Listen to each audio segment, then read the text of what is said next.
السلام علیکم ورحمۃ اللہ وبرکاتہ۔ بسم اللہ الرحمن الرحیم۔ حدیث نمبر 23۔ نبی کریم صلی اللہ علیہ وآلہ وسلم نے فرمایا، میں ایک وقت سو رہا تھا، میں نے خواب میں دیکھا کہ لوگ میرے سامنے پیش کیے جا رہے ہیں۔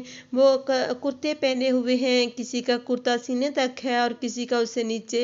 پھر میرے سامنے عمر بن خطاب لائے گئے، ان کے بدن پر جو کرتا تھا اسے وہ گھسیٹ رہے تھے، یعنی ان کا کرتا زمین تک نیچے تھا۔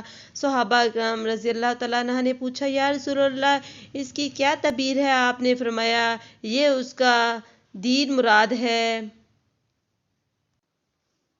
ایک دفعہ نبی کریم صلی اللہ علیہ وآلہ وسلم ایک نصاری شخص کے پاس سے گزرے، اس حال میں کہ وہ اپنے ایک بھائی سے کہہ رہے تھے کہ تم اتنی شرم کیوں کرتے ہو؟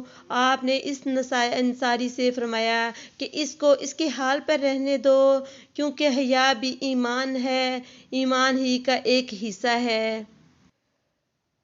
رسول اللہ صلی اللہ علیہ وسلم نے فرمایا، مجھے اللہ کی طرف سے حکم دیا گیا کہ لوگوں سے جنگ کرو اس وقت تک کہ وہ اس بات کا اقرار کر لیں کہ اللہ کے سوا کوئی معبود نہیں ہے، اور یہ کہ محمد اللہ کے سچے رسول ہیں، اور نماز ادا کرنے لگیں اور زکوٰۃ دیں۔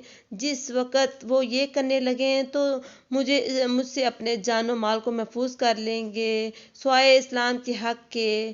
رہا ان کے دل کا حال تو اس کا حساب اللہ کے ذمے ہے۔ اللہ حافظ۔